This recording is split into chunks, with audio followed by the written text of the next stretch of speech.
예, 안녕하세요. 세뇌탈출입니다. 제가 이제 세뇌탈출에서 요번에 독도에서의 그 군사충돌, 비행기 간에 이렇게 힘겨루게 한 거, 이런 걸 안 다뤘더니 왜 그런 중요한 걸 안 다루냐 하는데, 이게 판이 너무 커서, 잠시 미루고 있었습니다. 이제 저 정도 되면, 한반도를 둘러싼 어떤 군사적 긴장이 최종 챕터로 이제 진입한 상황이거든요. 그래 봐야 뭐, 중국이나 러시아가 큰일 벌일 깡다구는 없는데, 아무튼 간에 좀 상황이 많이 이제 급물살을 타고 있기 때문에 오늘 그 전반적인 얘기를 경기대학교 조성환 교수님을 모시고 나눠보도록 하겠습니다. 안녕하세요. 네, 안녕하세요. 우선 이 정신머리 없는 반일 히스테리부터 좀 얘기를 해볼까요? 조국 수석이 경제 보복에 대해서 죽창을 들자, 쫄지 말자, 뭐 이런데 부정을 붙이자 그러죠, 뭐. 그게 낫지 않았나? 제가 동학이 이제 그렇죠. 세 가지 얼굴이 있거든요. 그렇죠. 그러니까 최시영의 종교 교리를 치면 전통사회 마지막 나온 종교 교리 치고는 굉장히 좋은 교리예요. 그렇죠. 마지막 버전에서. 왜 그러냐면 보통 사교성을 띠면서 잔악해지거든요. 그렇죠. 네. 그러니까 이 중국 태평 전국 얼마나 잔혹했어요. 그럼요. 네. 정말 피하던데. 근데 최시영은 그런 게 아니에요. 종교 교리를 보면은 꽤 그럴듯하고 좋은 종교 교리인데, 이 사람이 그리고 또 좋은 얼굴은 동학 1차 봉기, 본봉기, 예.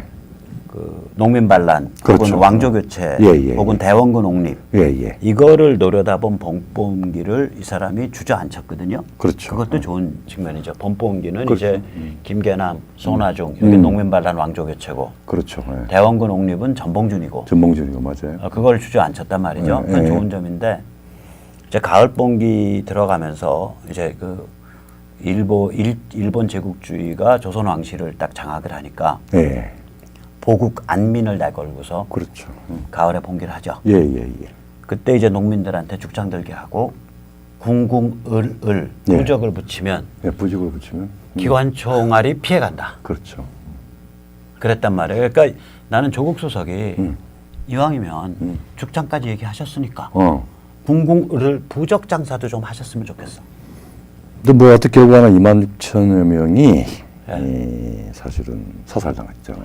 26,000 정도가 아니에요. 그게 이제 우름치 전투자. 우금치 자체만 수만 명이 죽었는데, 그리고 나서 이제 패퇴를 해서 계속 패잔병들이 농민군들이 이제 호남 쪽으로 가서 두 번째 큰 전투가 화순 언저리에서 벌어지고요. 마지막 전투가 전남 장흥입니다. 고향이 아니라 그 옆에 고창이. 아니요, 그게 아니라 이렇게 돼요. 저희 할아버님이 고흥 동학군 책임자였어요. 그렇죠. 예. 그래가지고 우금치에서 본인 말씀이 나는 우금치에서 죽었어야 된다. 그러니까 동지들이 죽어간 걸 많이 본 거예요. 그리고 화순을 넘어서 가다가 검문에 걸렸네. 근데 그때 희대에 박정승이라는 사기꾼이 있었대요. 이 사람의 풍모가 워낙 좋아가지고 어디 가서 내가 정승이다고 구라치고 다니면서 삥 뜯고 다녔대. 임기엄기엄. 아니. 그래서 박정승이가 이제 잡혀간 거야, 이제. 고종 앞에. 고종이 이제 얼굴을 들어봐라 하고 딱 이걸 보니까 이게 뭐 평생 호요식한 정말 그 인물이 나오는 거예요. 그러니까 고종이 네 쌍판대기로 정승이 해먹고 남겠다. 그냥 풀어줘라. 그래서 이 사기꾼이 풀려났어. 그게 호남 사람이야. 그래가지고 우리 할아버님이 자기 박정승 시동이라고 얘기하고 그거를 그 검문을 피해서 다시 집결한 게 전남 장흥이에요. 거기서 마지막 싸움 끝내고 튀었죠. 그렇죠. 그리고 이제 수배 생활 비슷한 도피 생활을 3년을 하셨지. 근데 저희 뭐 집안 내력이 이러다 보니까 조국이 뭐 죽창 이런 얘기 들으면 정말 가소롭죠.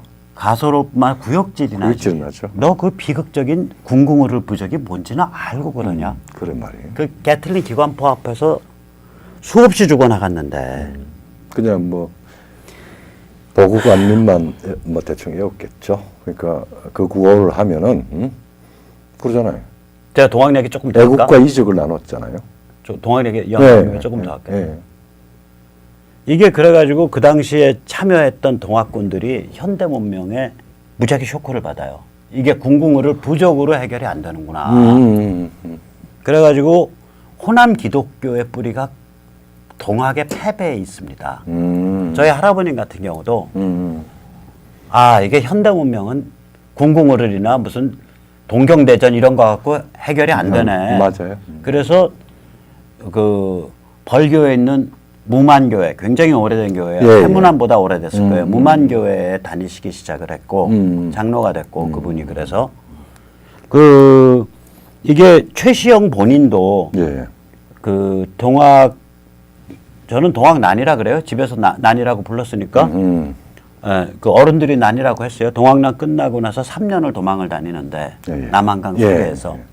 그때 동학과 서학이 만나면 천지가 개벽한다라 그랬어요. 그렇죠. 즉 예. 다시 말하자면 예. 한국인이 예. 현대 문명의 본체를 이해를 하면 예. 천지가 개벽한다예요. 제가 조금 중국 이야기를 할까요? 그 사람은 이제 최고의 지성이었죠. 예예. 과거 하려 그러다가 네. 세상이 이제는 더 이상 소위 말하면 서세동점에 의해서 네. 서구 문명이 오니까 네. 다른 사람들은 대부분 중체서용을 이야기를 했어요. 그러니까 중국의 그 철학과 윤리와 법도를 지키고 그러니까 정신 세계를 지키고 그다음에 예, 예. 서양의 그 물질 세계를 받아들이면은 예, 안 된다. 되겠느냐 이렇게 예. 이야기를 했는데 강유웨이, 강요의 강요웨이 변법. 그다음에 이제 그 대동서를 써서 대동. 이 대동의 의미가 뭐냐면은 정말 중국이 문명이라면 새로운 문명을 체화를 시켜서 섞어야 중학과 서학이 그러니까 중체 서체 융합. 융합이죠. 중체 서체 융합. 그래야 예, 중국이 오래된 문명으로서의 지위를 유지한다고 그랬어요. 그러니까 말하자면 중체가 지금 구분되는 게 아니라 합일되고 융합되고 융화되어야 된다는 걸 주장했어요. 그래서 서체를 받아들여야 된다는 거죠. 그러니까 정신을. 그렇죠. 대동이라고 하는 게 중국을 지키자고 하는 게 아니라 중국의 과거로 돌아가자는 게 아니라 현세에 일어나는 서양의 존재를 우리가 받아들이자. 현대 문명의 멘탈을 고스란히 우리가 흡수해야 된다. 그렇죠. 그러니까 이게 중체 서용이 이제 일본 가면 화혼 양제잖아요. 우리는 이제 동도서기 그랬죠. 동도서기. 이게 다 이게 개노가리들이지. 근데 지금 이제 이 조국이 이야기하는 동도서기야. 동도서기도 아니고. 주체. 동도 죽창이네. 그렇지 뭐. 그러니까 주체 사상이나 혹은 동학이나 동학도 동학의 죽창. 그게 아니라 한민족 종족주의로 충무장하고 그럼 죽창을 들자. 그러니까 동도 죽창이네. 그러니까 뭐 옐로우하고 화이트하고 우리는 화이트에 대한 영원한 피해 의식이 있으니까 옐로우들이 모이자. 우리 집은 최소한 우리 집은 뭐 동학 고상한다 그래도 신청할 생각 없고요. 그러니까. 그다음에 우리 아버님은 광주학생운동 때 전주 신흥고등학교 학생회장으로 감옥 가셨지만 우리는 무슨 국가유공자 신청할 생각 없으니까 그 대신에 좀 장사 좀 해야겠어. 제가 조국 수석한테 이런 그 약간의 집안 내력이 있는 그런 뿌리로서 제가 특별히 인사동 가서 궁궁어를 쓸 수 있는 붓과 벼루와 먹과 종이를 사서 좀 팔을까? 뭐 그 정도의 대나무도 좀 사서 팔을까? 필력이 될까요? 뭐 그냥 뭐 무시합시다. 뭐 지금 또 뭐 법무장관으로 갈 모양인데. 그리고 또 출세하셔서 총리께서 또 뭐 또 총리께서 이낙연 총리님께서 총리 각하께서 만인 뭐라 그랬어요? 지상 1인 지하 뭐 아니 그래서 열심히 이제 뭐 일본 특파원도 하고 그러니까 왔다 갔다 하는데 결국은 뭐 기성전 항일이에요. 그러니까 더 악화시키면 가만히 있지 않겠다라 그랬는데 그렇지. 일본이 뭘 악화시켰는데 이때까지 그러니까. 수출 관리하겠다는 거 외에는 뭘 했는데 이쪽이 수출 관리하는데 조건이 있었잖아요. 특히 그 6+소 에칭가스에 대한 행방은 이거 굉장히 위험한 일이니까 한번 챙겨보세요. 그리고 1월 달부터 그 이야기를 했어요. 올해 이거, 1월부터. 1월부터 이거 같이 근데 한번 생각하고 있었던 챙겨보자. 거지. 생각하고 있고, 그 쫄지 말자라고 하는 이야기는 바로 이 부분입니다. 계속 생까자란 소리야. 계속 생각하자는 건데. 그러니까 쫄지 말자가 아니라 조국 수석은 말을 바꿔야 돼. 쫄지 말자가 아니라 계속 생까자. 근데 이제 쫄지 말자라고 하는 심리적인 저변에는 그 문제가 들어있다라는 걸, 그게 얼마나 위험하다는 걸 아니까. 일본이 깔 걸 그거? 일본이 까든지 뭐 다른 선언에서 깔 까든지 하는 게 네. 드러날 거예요. 지금까지 드러난 거는 제3국인 아랍인지 페르시아인지 제3국으로 갔다가 어디를 갔다라고 하는 이야기들이 지금 벌써 돌기 시작을 했어요. 예. 그래서 그 정도 같으면 조금 있으면 구체적으로 나올 것 같습니다. 그래서 그렇고 그다음에 이제 뭐 우리 저 문통원 우리 문통 너의 문통. 뭐 우리 문통원 어쨌든 뭐 대통령 각각께서는 그 러시아 중국 비행기가 독도상공으로 영공이자 카디즈 쪽으로 해가지고 왔다 갔다 하고 그걸 어쨌든 군에서 누가 어떻게 명령을 해서 공포탄 쏘았대요. 쏘니까 또 일본은 야 우리 영토에 공포탄 쏘냐? 공포탄 쏘느냐? 일본이 재밌는 바람이야. 러시아 너는 왜 왔느냐? 뭐 중국 뭐냐? 이러면서 지금 호들갑을 떨고 있는 게 아니라 이건 사실 어떤 상황에서 상황이 났으면은 기싸움을 한 거지. 기싸움을. 그것도 볼턴이 온다라고 하는 하루 전날 아니에요. 그러니까 이거는 빠박하고 미국, 러시아, 중국, 일본. 그다음에 한국. 남북한 다 기싸움을 한 거예요. 그리고 바로 그 뒷날 또 미국은 이스칸데르 북한은 이스칸데르를 쏘았잖아요. 예. 그러니까 지금 요란합니다. 요란한 거죠. 예.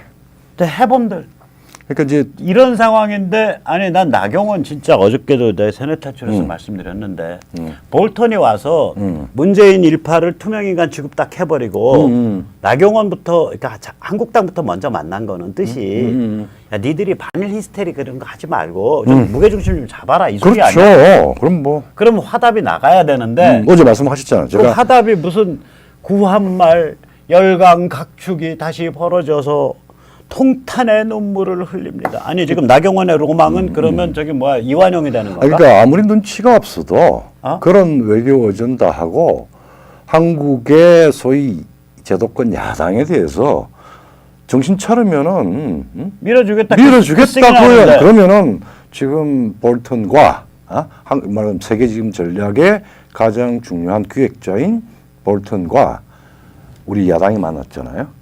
그러면은 이 의미가 뭐냐? 지금 동아시아에는 자칫 이 냉전 이후로 문명을 지켜온 이 문명의 선이 흔들릴 수가 있다.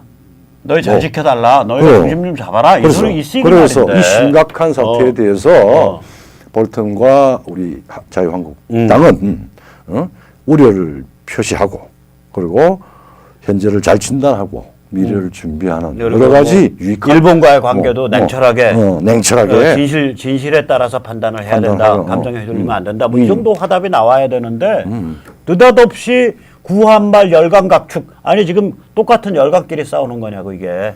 그러니까 이제 요란하게 각설이 타령을 하면은 참나 우리가 그 안에 있는 각설이의 그 연기만 보이지.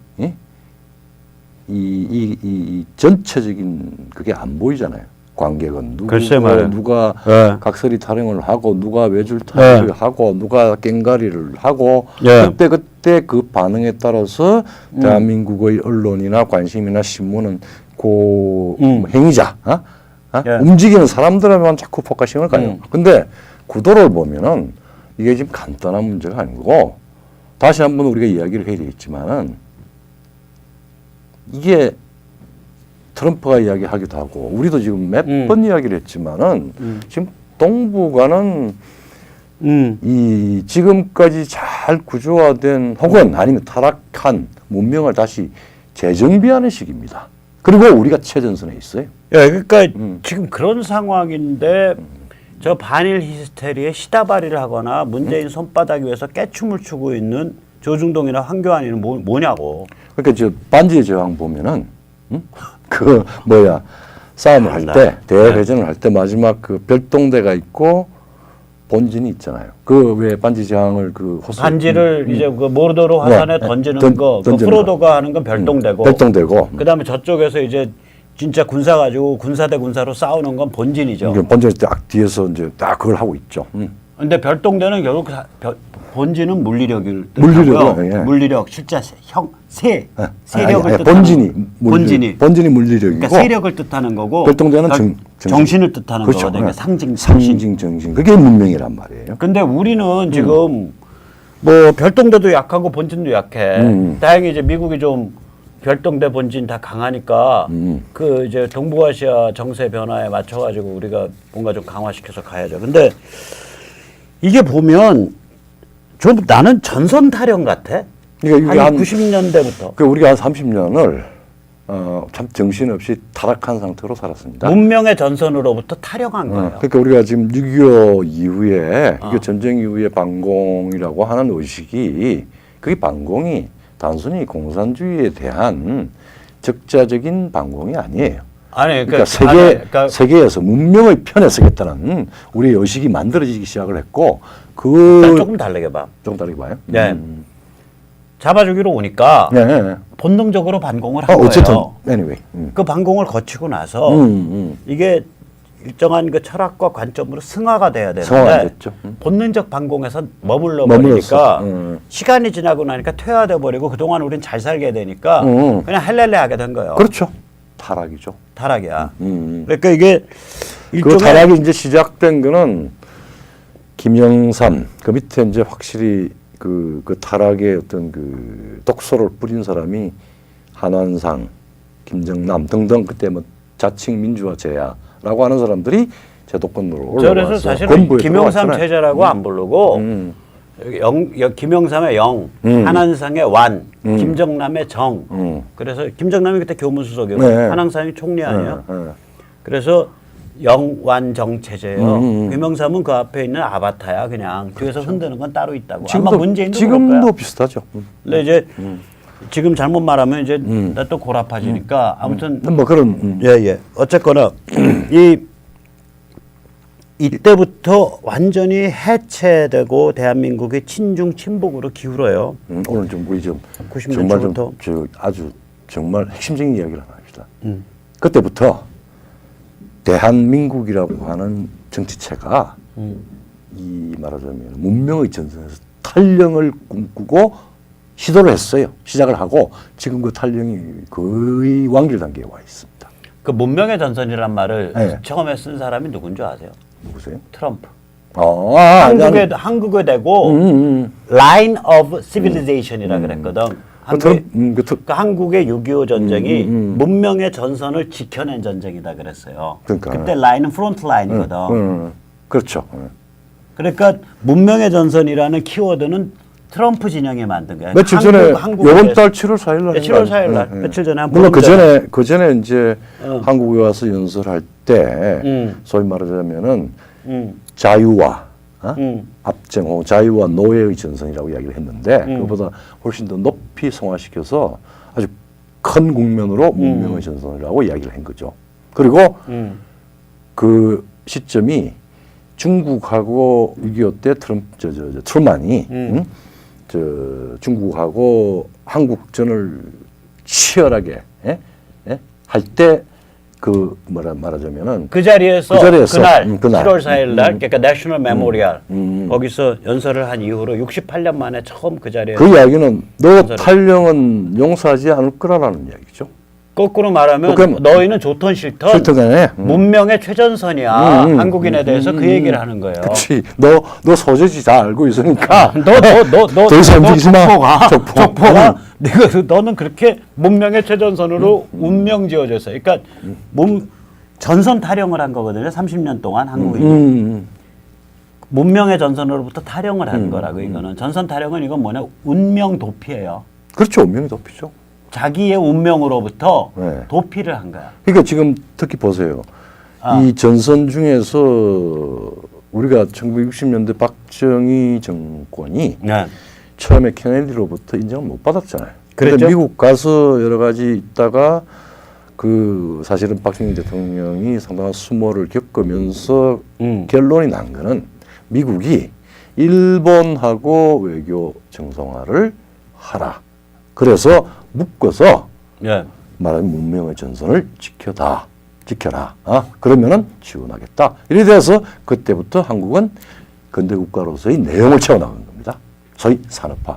현대 국가로서. 네, 현대 국가로서.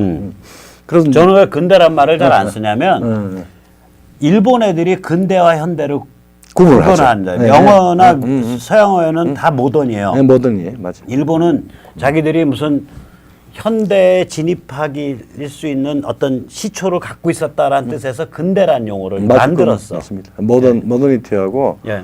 모던하고 그다음에 이제 컨템포러리하고 그렇게 되죠. 예. 중국도 사실은 구분을 하다가 최근에 와서 아니 그게 아니라 서양에서는 그 저기 뭐야 이렇게 되죠. 뭐냐면 르네상스 종교개혁 이후는 다 현대라고 불러요. 예. 한 600년 세월을. 그리고 2차 세계대전 후에 지금 이거는 지금이라고 부르죠. 컨템퍼러리. 지금이라고 그러죠. 1945년 이후는 그거는 워낙 우리가 살아가는 세상이니까 그러나 지금도 현대의 일부지. 현대 일부죠. 그러니까 예. 그 이제 그런 차원에서 이렇게 이야기를 하게 되는 이유는 말하자면은 세상의 큰 기운을 다시 정리하고 새로이 변화시키려고 하는 미국의 이니셔티브가 작용한 거 아닙니까? 그런데 미국도 사실은 문명의 전선으로부터 탈영하고 운명으로부터 도피했었어. 지난 50년 동안. 68 이후로 그랬죠. 68 이후로. 이제 미국부터 이야기를 하면은 예. 해체, PC, 그다음에 노동 분업 구조, 뭐 이런 소통 구조 이렇게 해서 말하자면 집단이 어떤 선동이나 혹은 그 어떤 기준에 의해서 사람들이 어떤 합리적인 이성이 아니라 감정적으로 그리고 극단적인 상대주의에 의해서 말하자면 막 사회 기강이 빠져버린 거죠. 빠져버린 거 다 해체된 거죠. 마약 창고라고. 마약 창고를 예, 근데 하고, 이제 그거랑 합쳐서 이제 국제 전략상으로는 한쪽으로는 이슬람 석유를 받들어 모시고 사는 거고. 그럴 수밖에 없었죠. 예. 다른 한쪽으로는 중국이랑 짝짝꿍하는 거. 왜냐면 서른 이제 견제하려고. 서른 견제하고 중국 석유 체제 확보하려고 세계 질서를 잡아야 되니까 한편으로는 중국이랑 짝짝꿍하고 다른 한편으로는 이슬람 석유 받들어 모시고. 미국의 하버드, 페어뱅크다 뭐다 해서 중국은 고려로부터 아주 위대한 문명을 가졌으니까 예. 소비에트 스탈린하고 좀 다를 거다. 그래서 우리가 개방해서 적절히 지원해주면은 문명에 순치되어서 같이 합류할 수 있지 않을까라고 하는 미국의 도치도체가 지금 아직 민주당까지도 71년부터 50년. 아직 민주당까지도 그런. 근데 그 물꽃은 정작 본인은 키신저는 미중 전쟁에 찬성하고 있잖아. 원래 그런 거예요. 병준 놈이 약도 알아. 알죠. 왜냐면 병을 줬기 때문에 자기가 내놓은 그 처방이 얼마나 내부에 위험한 요소를 포함하고 있다 알거든. 그러니까 키신저는 미중 전쟁에 찬성하고 있다고. 그 사람이 키신저가 한때 조얼레와 더불어 20세기 외교 천재 혹은 키신저의 외교 혁명이라고 얘기를 했어요. 그런데 이제 등소평의 개방과 후진타오 초기까지는 오케이. 그 일이 있어요. 물론 우리는 희생이 되어서 우리는 굉장한 부담을 졌죠. 그렇긴 했지만은 근데 지금 중국이 다시 개방 이전으로 회귀하는 도발을 하고 있으니까 자기가 캥기는 거죠. 자기가 한 업적이 다시 무위로 돌아가니까 이건 아니다라고 머리가 좋으니까 선제 대응을 하는 거죠. 근데 나의 아흔에 그 머리 유지하기 보통 아니야. 나 그러니까. 그래서 키신저 요번에 보고 내가 다시 봤어. 하여튼 뛰어난 외교 전략가입니다. 물론 강대국 중심의 판단을 하죠. 물론. 근데 다른 얘기 좀 비슷한 얘기 할까요? 니체 얘기 좀 해볼까? 그럽시다. 니체가 조로아스터 짜라두짜를 띄우잖아. 짜라두짜가 조로아스터거든. 그러면서 왜 자기가 조로아스터를 선택했나를 설명을 해요. 그래요? 이게 무슨 얘기를 하냐면 도덕은 공동체의 것이고 공동체에서 선과 악을 공동체의 번영을 위해서 선악의 기준을 정하는 게 원래 도덕의 근본이다.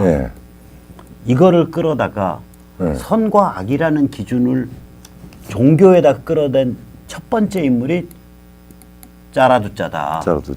그런데 이 인간은 지가 그런 엄청난 짓을 저질렀기 때문에 지가 저질른 짓의 문제를 안다. 그렇죠. 그래서 짜라두짜는 선악의 축과 진실 거짓 판별의 축, 진실 존중의 축, 선악 구분의 축과 진실 존중의 축을 엮어서 걸었다. 그래서 그 짜라두짜의 가르침은 두 가지의 축으로 돼 있다. 하나는 우주는 선한 기운과 악한 기운, 선신과 악신의 투쟁이다라는 선악 구분의 축이고, 또 다른 하나는 선악을 넘어서서 진실이냐 거짓이냐를 목숨을 걸고서 밝히고자 하는 진실 존중의 축이 이원적으로 걸려있다. 이게 이원성을 얘기를 해요.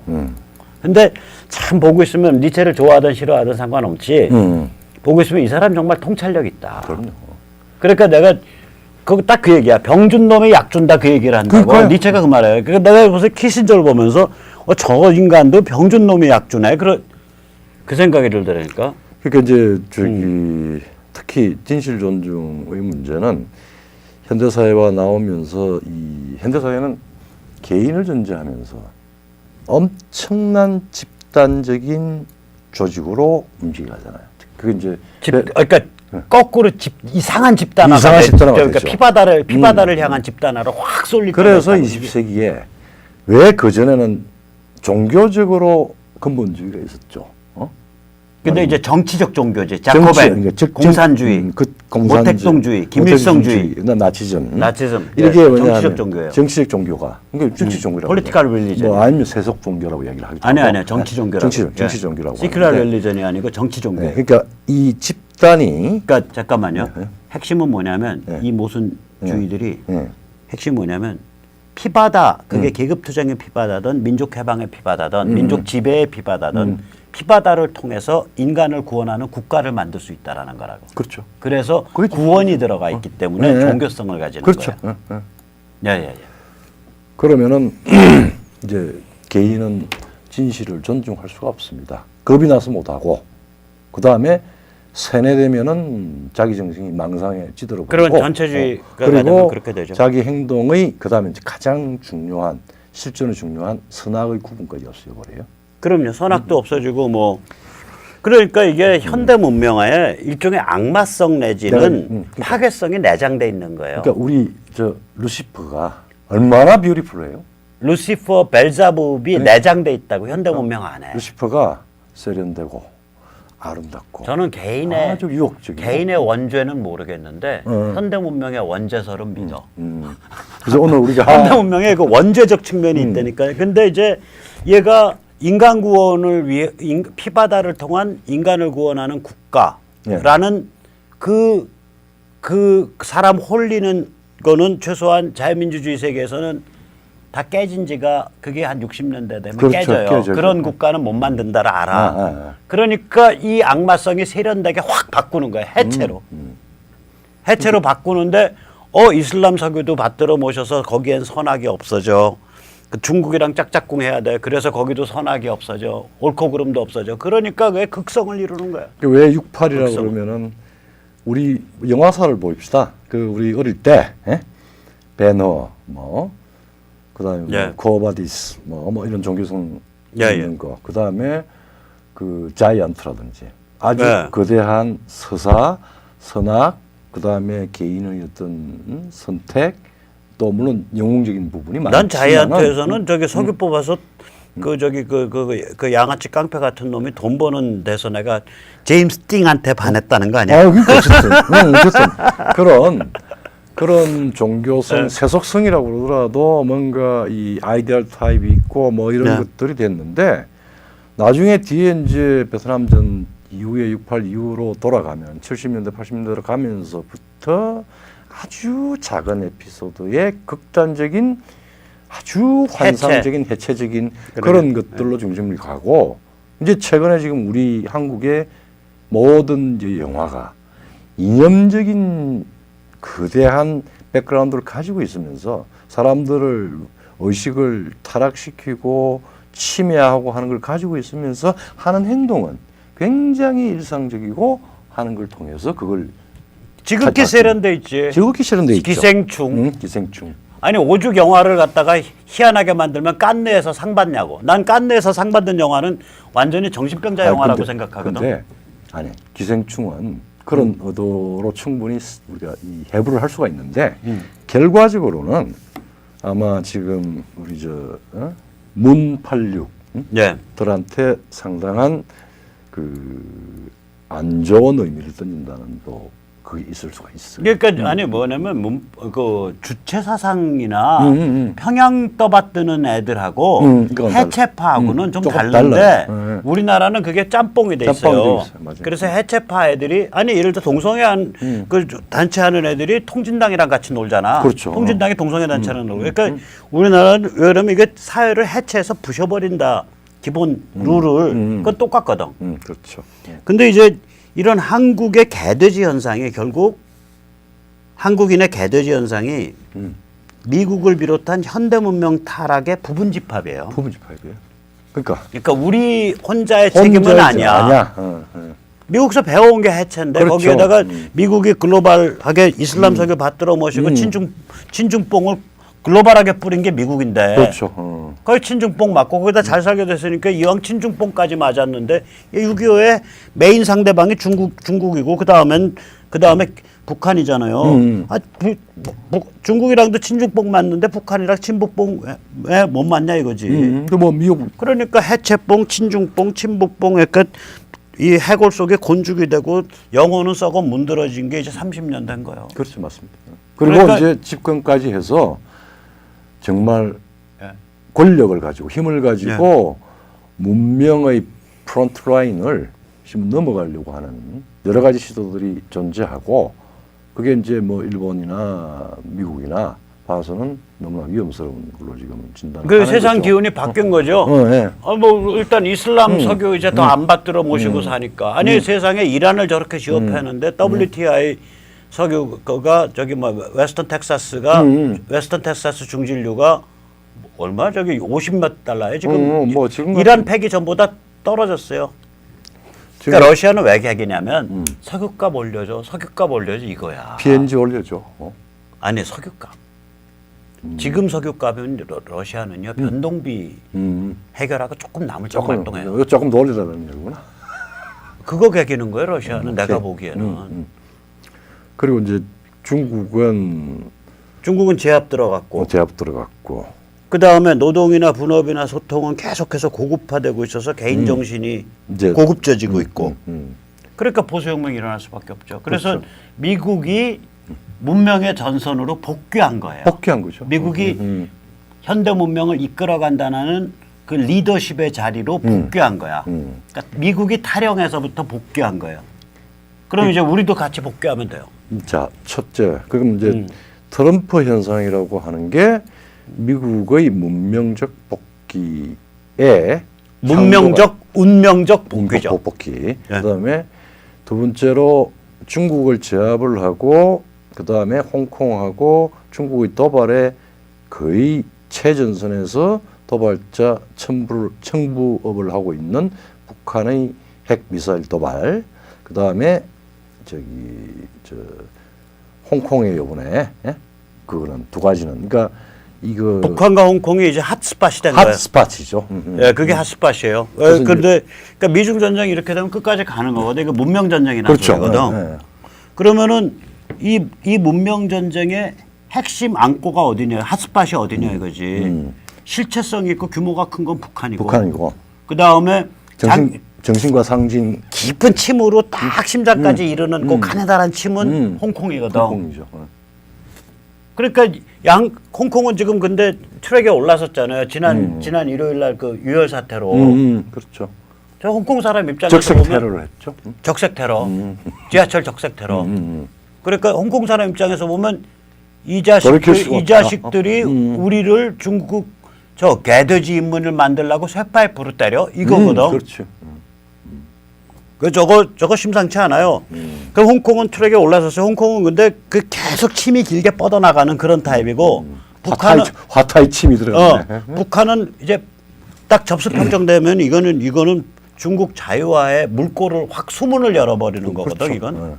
그래서 이게 그대로 가는 거죠. 근데 이제 끝까지 가는 이제 거지. 이럼에도 불구하고 이제 무역 기술 첨단 기술 전쟁 해가지고 일단은 전통적인 수단은 아니지만은 중요한 사활적인 수단을 지금 썼고, 그 다음에 일본과 한국에 있어서도 사실은 지금 그 무역보복이 아니라 국제안보와 관련된 여러 가지 구도를 지금 짰고, 뭐 그걸 뭐 축창 들고 뭐 하고 아까 부적하지 뭐. 근데 그 실질적으로 일본이 한국의 경제에 대해서 치명적인 경제보복은 없을 겁니다. 없고.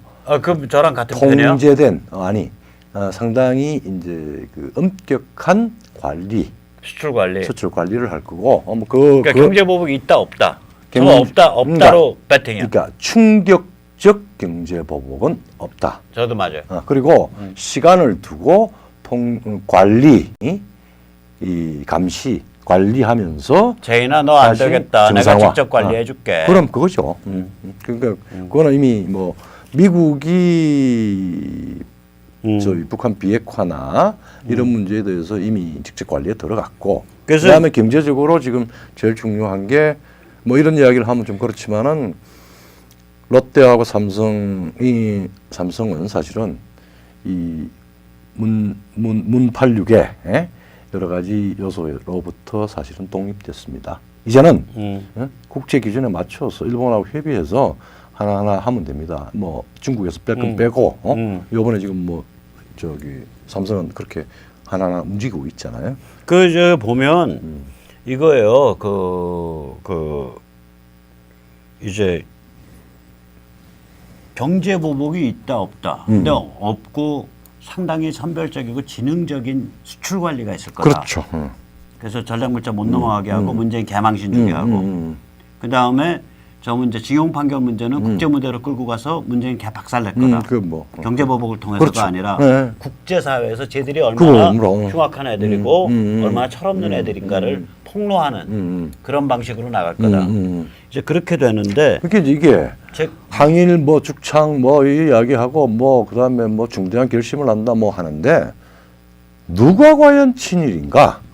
지금 일본에 아주 노멀한 우리 한일 간의 중요한 뭐 여러 가지 뭐 에피소드는 있었지만은 그래도 중요한 동아시아의 경제적인 동력 힘이잖아요.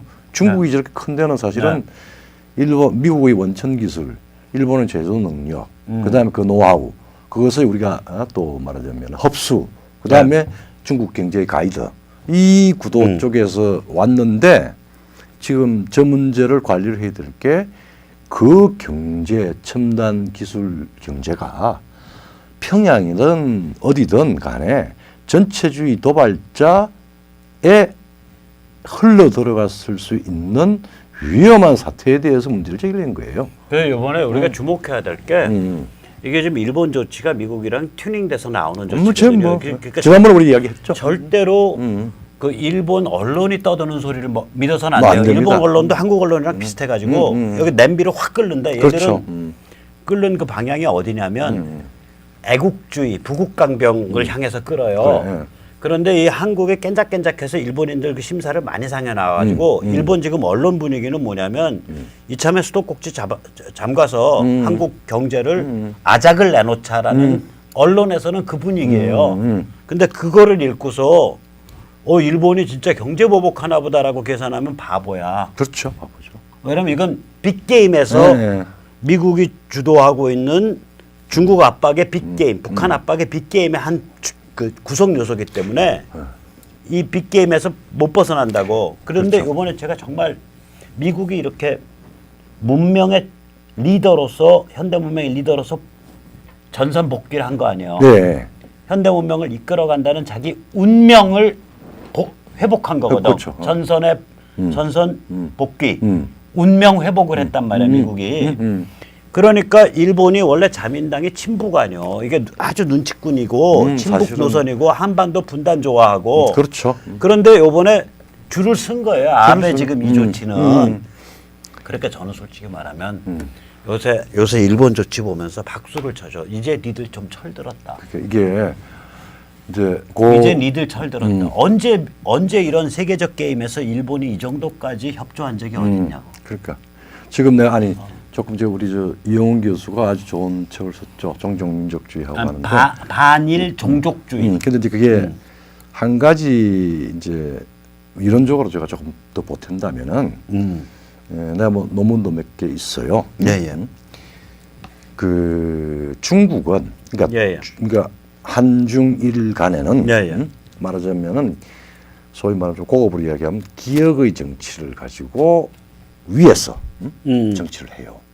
그러니까 소위 말하자면은 과거의 기억을 리콜 다시 끌어와서 동원해서 말하자면 국가주의를 다 강화시킵니다. 그리고 기억은 조작된 기억이고. 조작된 기억이고 그 다음에 정치권의 편에 의해서 그 뭐 우리도 예외도 아니고 일본도 아니고 기억을 조작하지. 기억 조작. 그 뭐 중국도 마찬가지입니다. 이제 그렇게 그런 그 필요를 가지고 있는데 옛날에 우리가 1920년대, 30년대, 40년대 그때하고는 다른 게 이게 간헐적이에요. 그때 이슈에 따라서 지도자들이 관제민족주의를 부추깁니다. 그렇죠. 자, 그다음에 그러면 아니 그 저기 뭐야? 나 그 MB 그러니까 일왕이 사죄해야 된다는데 제가 진짜 오늘 저기 말씀드릴게요. 천황이라고 부르면 일본이 인정하는 것 같다. 오케이, 텐노라고 부르세요. 왜냐? 저게 왕이 아닙니다. 저게 신관이에요, 신관. 그러니까 우리가 일왕이라고 부르면 사람들한테 예를 들어서 영국에서 공공연하게 얘기하자. 야, 그 왕실 우리가 뭐 그런 상징 갖고 있고 거기에 국가재정 낭비하냐. 저 왕실 다 때려치워야 돼. 영국 사람 중에 그런 말 하는 사람 몇십 프로 돼요. 없어요. 일본에서는 만약에 저 텐노를 저기 없애자 그랬다가는요 칼 맞아 죽어요. 아니 진짜 농담이 아니라 술집 밥집에서 그런 소리 하면 누군가 와서 칼질을 내니까 이게 왜 이러면 이 사람들은요 저게 그 뭐라 그럴까 좀 종교성이 있다니까. 그러니까 일왕이라고 해버리면 그 용어 자체가 일본인에 대한 이해를 못하게 만드는 용어예요. 그러니까 천황이라 그러면 높여주는 것 같으니까 오케이 그럼 텐노라고 부르자. 걔들은 그러니까 세속적 의미에서는 왕같이 보이는데 상징적 왕같이 보이는데 실제로는 전혀 다른 문맥의 존재다. 그렇죠. 그걸 우리가 이해를 해야 일본인을 알 수가 있다. 일본인을 알아야 제대로 대처할 거 아니에요. 근데 중국은 근데 잠깐만 MB가 일왕이 사죄해야 된다라고 말했거든. 그럼 뭐 독도 그냥 가버리고 뭐 그런. 아니 독도야 뭐 그럴 수 있는데 일왕 사죄 이거는요. 솔직히 말하면 나 그 말 딱 듣고 제 대통령 맞아? 저거 무식해서 공굴이나 치던 놈이 와갖고 나라를 말아먹네 그랬어. 그런 그러니까 말하면 실용주의가 잘못하면은 아주 천박한 거죠. 아니면 편의주의가 돼요. 실용주의를 잘못하면은 편의주의가 문제가 아니라 편의주의가 되고 의식과 정신이 그냥. 그 MB는 나 MB한테 묻고 싶은 거 있어. 당신 형틀이나 제대로 짤 줄 알아? 공굴이나 제대로 불 줄 알아? 그러니까 맹백히 이게 말이 안 되는 천박한. 자, 이제 우리 개상스러운. 부분적으로 이제 흥분을 좀 가라앉히고. 아니 그게 아니라 상대방을 다뤄내려면 상대방의 멘탈을 이해해야 될 거 아니야. 그래서 내가 오늘 좀 조금 이제 아니 오죽하면 메가더가 1946년 1월 1일 날 못 쳤죠. 텐노를 끌어내다가 인간 선언을 시켰잖아. 그렇죠. 나 인간이에요. 천황과는 신이 아닙니다. 텐노가는 참나 진짜.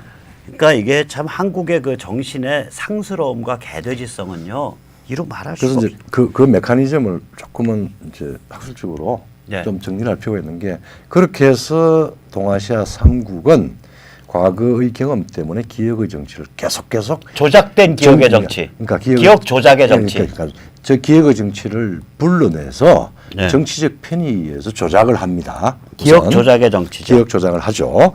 그 다음에 이 기억 조작은 대중에 대해서 manipulative memory. 그렇죠. manipulative collective memory죠. 그러니까 그 다음에 이제 이게 목표하는 바는 한중일이 동일하게 다 뭐 투표하는 그런 국가는 아니지만은 대중의 지지를 말하자면은 집단적으로 이끌어내기 위한 정치인들 혹은 국가의 그 기억 불러내기입니다. 조작된 기억 불러내기. 이거 그다음에 그러면은 기억 조작을 하는 거죠. 하고 그 목표를 누가 부역을 하느냐? 지식이 예외 필요하죠. 없이 아니요. 예외 없이 언론이 합니다. 네. 저기 아까 일본 언론 이야기했듯이 일본이든 우리 조중동까지 포함을 해서 그다음 뭐 중국은 인민일보 대신해서 황구시보가 막 내지르죠. 그러면은 일본이든 중국이든 우리든 언론이는 일종의 평소에 우리가 한중일 간에는 적절한 텐션이 있어요. 그래서 이 사람들은 뭘 하냐면 기호 역할을 해요. 갑자기 1단, 2단으로 뭐 스무스하게 조용히 오르막을 부스팅 되는 거죠. 가다가 빵 해서 이제 부스팅. 스포츠 모드로 놓고 그렇죠. 5단으로 가버립니다. 네. 그러면은 그냥 막 끌어올라요. 사회가 전체적으로 이제 반일 히스테리, 뭐 반한 히스테리, 혐한 히스테리로 막 밀려가는. 근데 그게 지금까지는 절대 3개월 이상을 지속하지 못했습니다. 글쎄, 그러니까 내가 말하는 거예요. 아니 일본은 굉장히 쿨하게 가고 있고 장기전으로 중장기전으로 가고 있는데 니들 지금 반일 히스테리 해갖고 얼마나 갈래? 근데 그게 지속하지 못하는데 아. 뒤에 여진이 크게 남아요. 어떤 여진이 남느냐? 아까 우리 지금 저기 며칠 전에 봤잖아요. 한일 간의 여러 가지 긴장도가 높아지니까 중국과 소련이 독도 카디즈를 와서 슬슬 테스팅을 해요. 그 다음에 이게 높아지면 이제 한일 간에는 아마 한일 협정 이후에 여러 가지 고비가 있었지만은 그거 하니까 미국이 이 문제에 대해서 어느 누구한테도 유리한 게 아니라 미국의 동아시아 전략 전체를 놓고 개입을 합니다. 그게 어제 그제 미 국방장관 혹은 미 합참의장 네. 마크 덤포드하고 네. 마크 에스퍼가 청문회를 하면서 작년에 11월 달에 우리가 이야기를 했을 겁니다. 트럼프가 소련한테 중거리 핵미사일 폐기 천명을 했어요. 예. 8월이면은 그게 이제 발효됩니다. 아니 중거리 핵미사일 조약 폐기죠. 조약 폐기. 조약 폐기죠. 그러니까 중거리 핵미사일을 개발 안 하기로 한 거 제어하기로 한 조약을 폐기하겠다. 조약 폐기를 그거는 이제 미국과 구소련 간에 맺은 거란 말이에요. 근데 바로 8월이면 이제 완전 폐기되는 거죠. 완전 폐기되는데 바로 트럼프가 그 선언을 하면서 사실은 볼턴을 모스크바로 보냈잖아요. 보내서 이 조약이 폐기돼야 되는 가장 중요한 요소는 중국이다. 첫째는 니네들이 지금 유럽을 향한 중거리 너희들은 중거리 핵 전술핵이 아니라고 이야기를 하는데 사실상 전술핵을 지금 만들어서 배치를 하고 있다. 벨라루시다 뭐다 이렇게 해서 너희들 조약 위반하고 있다. 그러니까 첫째 러시아가 중거리 핵미사일 폐기 협정을 위반하니까 뉴스리스 하지 않았느냐. 그러니까 우리가 그럼 폐기한다. 미국도 폐기한다. 그런데 조건이 두 번째 조건은 지금 이 미국과 러시아의 INF 조약, 중거리 핵미사일 전술핵 소위 말하는 폐기 조약 이기에 최대의 수혜자는 중국이다. 그렇죠. 중국이 지금 한 2,600개 정도의 전술핵을 가지고 있습니다. 동풍 뭐 이래가 동풍 26까지가 제일 큰데 동풍 계열은 대개 저기 전술핵입니다. 그게 다 중거리.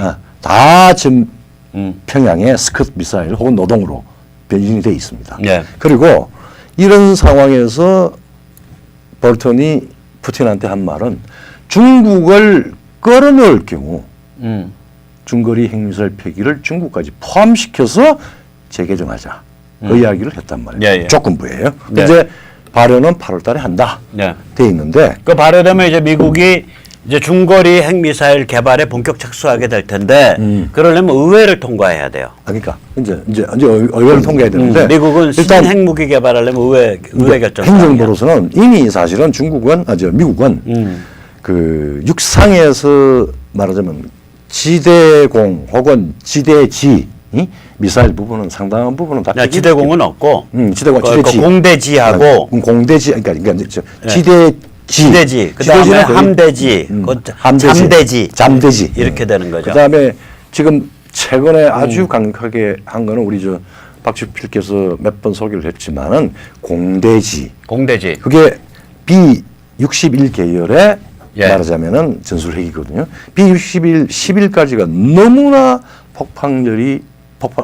폭발력이 강해가지고 정교하고 강해서 네. 이걸 12로 바꾸어서 폭발력을 조정할 수 있는. 네. 그리고 정밀도를 훨씬 더 높이고 지중 폭발시키고 그 다음에 유도 기능을 높인 이걸 지금 그래 지중 폭발. 바로 내년에 이미 테스트는 다 했고 내년에 실전 배치한다고 이미 네, 다 돼 있잖아요. 다른 말씀드릴게요. B61, 12는 의회 실전 양산에서 의회 실전 배치할 때 이건 공대지인데 양산에서 실전 배치할 때 의회 승인이 필요 없어요. 이건 기존 무기예요. 네, 기존 무기고. 그렇게 해석되는. 그러면 이제 두 가지죠. 예. 그러니까 새로운 중거리 지대지 내지 함대지 내지 잠대지는 의회 사안일 거예요. 그리고 새로운. 국방장관하고 합참의장이 아시아 태평양 라인에 적절히 배치할 것이다라고 했습니다. 그리고 이제 의회에 들어갈 거고. 그러니까 내가 전에도 이제 제가 말씀드리는 게 아니 무슨 자체 핵무장 얘기하고 뭐 여기 전술핵 배치해달라 그러고 지금 그런 게 문제가 아니라니까 판이 커요. 그걸 이제 판이 크다고. 구조적으로 보면 두 가지. 일단 한반도에서 만약에 여기서 한국은 절대 안 들어 아마 지금 뭐 문정부로서는 그거 들어오라고 협조 절대 안 할 거고 여러 가지 이제 아니요 미국은요 한국에 논다 안 논다 있다 없다를 얘기를 안 해요. 하고 NCND라고 이거는. 뭐 어쨌든 그렇든 간에 네. 그 이야기는 뭐냐면은 우선 배치를 하는데 굉장히 전술적으로 의미가 있는데 여러 곳에 아시아 태평양의 이 여러 곳 기지에 배치할 계획을 다 세웠을 겁니다. 그 다음에 의회 통과시켜서 집행한다라고 하는 발표를 조금 있으면 나올 거고 이건 세 가지 효과입니다. 하나는 중국의 2,700여 개의 전술 핵에 대해서 너희들 어떻게 할래? 자, 그러면은 소위 전략 핵 무기로 미국과 지금 중국은 사실은 핵 억지를 한다고 이야기를 하지만 중국이 핵 없이 모자라요.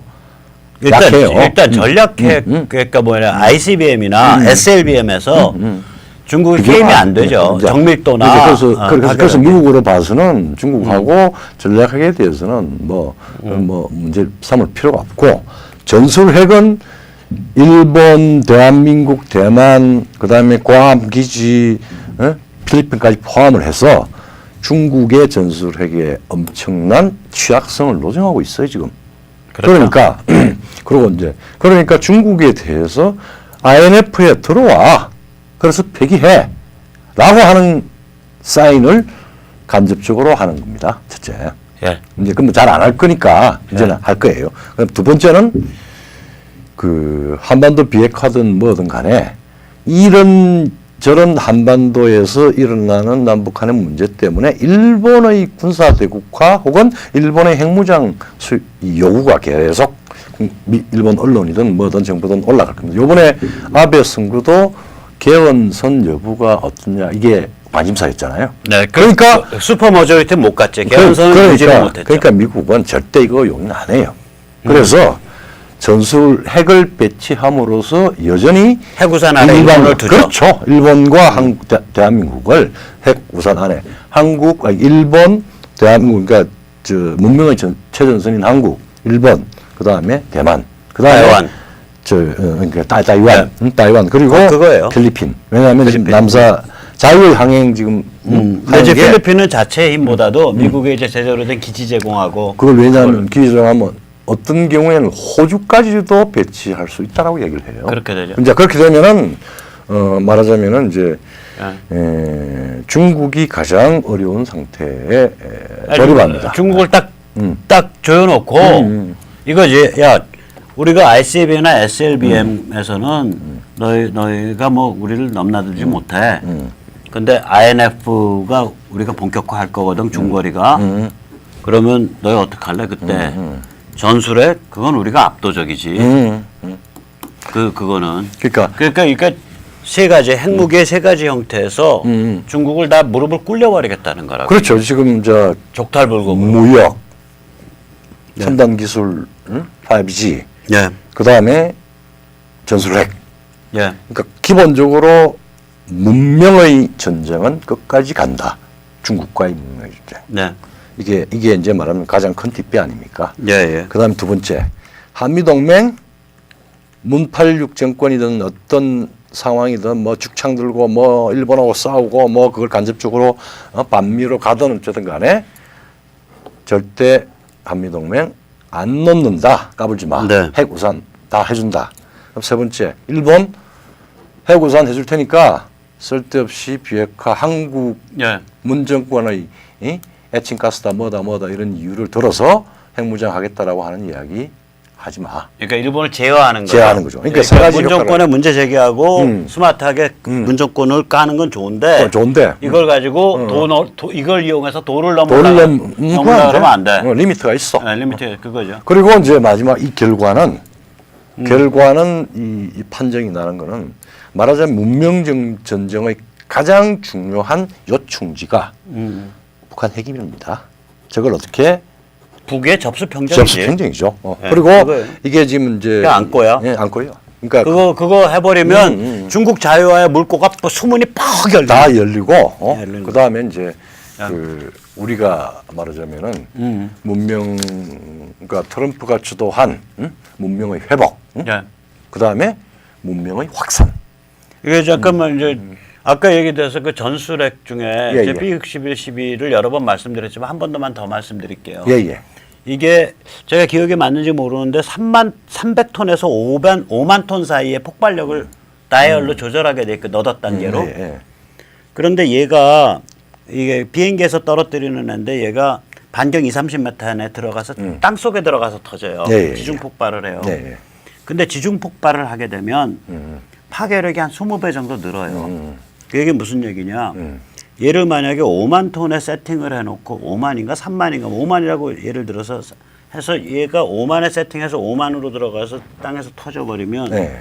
공중 폭발 핵무기 1메가톤짜리 급이 되는 거예요. 그렇죠. 근데 공중 폭발 핵무기 1메가톤이면 어느 정도냐? 원폭 저기 뭐야? 히로시마 원폭 히로시마 60배. 그러니까 이게 이런 거를 실은 뭐 F-35냐 뭐 이런 것들이 붕붕 떠서 돌아다니고 그다음에 이거를 똑같은 이 소형화를 토마호크 앞대가리에 달 수가 있거든. 그렇죠. 토마호크 앞대가리에 달아버리면 그리고 토마호크에 그 저기 뭐야 그 저기 로켓 추진 장치 네. 토마호크는 그 이제 그 미사일이니까 로켓으로 날아간단 말이에요. 로켓 추진 장치에 아마 제트 형식과 로켓을 합쳐서 쓸 텐데 그거를 갖다 장거리로 바꿔버리면 얘가 사실은 중거리 미사일 비슷하게 돼요. 중거리 INF급이 돼버려요. 얘가 토마호크가. 그러니까 그런데다가 이것과 별도로 또 INF를 또 개발하겠다는 거 아니야. 중거리 핵미사일을. 그렇죠. 그러면은 중국 보고 너 그냥 무릎 꿇으란 소리지 뭐. 그래서 이제 이렇게 되면은 예. 아마 중국은 사실은 도발을 너무너무 심하게 했어요. 이제 북한 내에서 홍콩 사태는 미국이 완 차이나 즉 완 차이나를 명분으로 걸고 홍콩이든 대만이든 예. 함부로 넘보고 장기적으로 병합을 생각하지 마 라는 이야기고 거기에 대한 경고고 예. 그다음에 북한은 차이나의 실질적인 조공국가나 다름없는데 예, 그걸 무력 이제 베스 스테이트 평양을 비핵화시킬 테니까 거기서 손 떼라고 하는 이야기고 그다음에 이런 상황이 되면은 지금 문86 정부는 아무리 축창 들고 항의를 해도 부적 붙여야 되는데 부적. 부적 붙여서 뭐 한다 하더라도 이제 이 소위 운신의 폭이 없습니다. 국내 없어요? 정치적인 없어. 그거 말고 게임 끝난 그리고 끝나고 나면은 우리가 만약에 문명의 최전선으로서 탈영을 안 하고 다시 복귀를 하고 한국인들이. 한국인들이 그다음에 한국 정부나 한국 지식인들이 다시 제정신을 차려서 운명으로부터의 도피가 아니라 운명을 사랑하게 되면은 문명의 전선으로서 문명, 운명 둘 다. 문명과 운명을 우리 걸로 받아들이게 되면은 나중에 군사적으로는 IMF 조약 그저거 중국 절대 안 받아들일 겁니다. 그러면은 중국을 순주시키면서 나중에 문제가 되면 우리는 MD를 접속만 하면 돼요. 근데 플러그만 꽂으면은 우리는 문명의 최전선이 아니라 자유의 동아시아 그게 문명의 최전선이야. 동아시아 이 자유화의 발화점이라기보다 본가죠. 본가가 되네요. 본가가 된다. 그래서 일본인은 그 편협한 부국강병 애국주의로부터 이제 인류나 개인 존엄성이나 문명을 아는 그런 수준까지 일본인은 우리한테 자극받아서 올라설 것이고, 그럼 중국에는 자유화의 물꼬가 열려버리고 그 본가가 여기가 되는 건데 그게 최전선이거든. 그게 센 운명이야. 아주 그렇죠. 팔자가 센 팔자라고. 우리 시청자님들께서 이 센 팔자 살아가실 준비가 다 되 계신지 모르겠어. 자, 우리 저기 이걸 한여름 밤의 꿈이라고 생각하지 마시고 지금 있는 구도는 우리한테 가을의 햇살을 확신을 하고 이 여름 무더위에 태풍 습기 이런 것들을 지금 우리가 온몸으로 지금 느끼고 있는데 가을의 햇살이라고 생각을 하고 우리 문명의 그 별똥배 각성하는 사람들 열심히 좀 퍼져가지고 이 상황을 헤쳐나가야죠. 재밌는 과제죠. 가슴 벅찬 과제죠. 다른 말로 제가 말씀드릴게요. 운명이란 단어를 썼더니 어떤 시청자께서 그 전에 일이에요. 문재인이 운명이란 단어를 쓰는데 왜 네가 운명이란 단어를 따라서 하냐. 너 좀 이상한 놈 아니냐. 이런 취지로 저한테 말씀하신 적이 있어요. 문재인이 운명이란 단어에 등본 내놓은 적 없거든. 그렇죠. 그 단어가 어떤 단어인데. 그럼 어떤 단어인데. 문재인의 운명은 어떤 운명인지 지금 다 보고 계시잖아요. 결국 죽창과 부적의 운명입니다. 그러니까. 저기는. 우리가 그 운명에 말려들 게 없잖아요. 우리는 운명에 대해서 제일 훌륭한 얘기를 아주 섹시한 얘기한 사람이 누군지 아세요? 모나미 승만? 아니요. 누구야? 니체야. 니체. 니체의 글 중에 어떤 글이 있는 줄 알아요? Why am I a destiny? 나는 왜 운명이야? 그때 운명은 운명적 존재예요. 운명적 존재죠. 그 사람의 관점에서 보면 자기의 운명, 그러니까 지천명이죠. 지천명을 하기가 어렵고 지천명을 한 다음에 그 명대로 살기가 그게 축복이다 이거야. 그렇죠. 그래서 나는 지천명을 해서 그 명대로 사는 사람이다 그 소리예요. 그렇죠. 그게 영어로 표현하면 이제 독일어 말고 영어로 표현하면 그 사람 그 글의 그 제목이 그러니까 책에 들어 있는 글이죠. 그 챕터 그 파트의 제목이 Why am I a destiny? 나는 왜 운명인가? 그래서 우리가 굉장히 빡센 운명이에요, 이거. 한국 사람이 그렇죠. 닥쳐 있는 게. 우리가 벌써 우리 선배 세대가 운명을 2번 튀어넘고 했거든. 하나는 뭐냐면 스탈린 모택동의 팽창주의를 군사 팽창주의를 그걸로 안 돼라고 대못을 지른 게 선배 세대고. 그리고 그다음에 야 현대 문명 세계 시장에 바짝 붙어갖고 그 안에서 열심히 뛰면 다 먹고 살 수 있어. 자유항을 해야 된다고 한 게 박정희란 말이에요.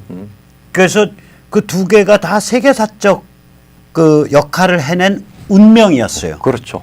이제 그 운명이 우리가 자유시민의 공동체를 만들므로써 안으로는 한국의 정치를 발전시키고 그 다음에 동포에 관해서는 해방을 거들어주고 해방과 인간 부활을 거들어주고 그리고 밖으로 동아시아에 대해서는 일본과 중국의 업그레이드를 자극을 주고 그 다음에 세계 차원에서는 우리가 현대 문명이 한 단계 나아가는데 기여하는 게 이제 세 번째 한국인의 운명 완성된 형태로서 이게 왜 완성이냐면 이 문제는요 정권 조중동보다 훨씬 더 심어요. 그러니까 이거는 한국의 자유시민의 정치 문화가 만들어질 수 있냐 없냐 그 습속 그 모리즈가 그 행태가 만들어질 수 있냐 없냐 게임이잖아. 그러니까 지금 그래서 시간도 많이 걸리지만 이 근본적인 운명을 우리가 잘 맞서야죠. 그 근본적인 운명을 잘 맞서고 극복을 잘 해서 자유와 문명을 다시 회복을 하면은 우리는 세계사에 큰 기여를 하는 소명도 되겠네. 예, 그리고 이제 그렇게 한번 틀이 잡히면 몇백 년 가요. 우리 후손들이 몇백 년 이제 그 길에서 살 수가 있어.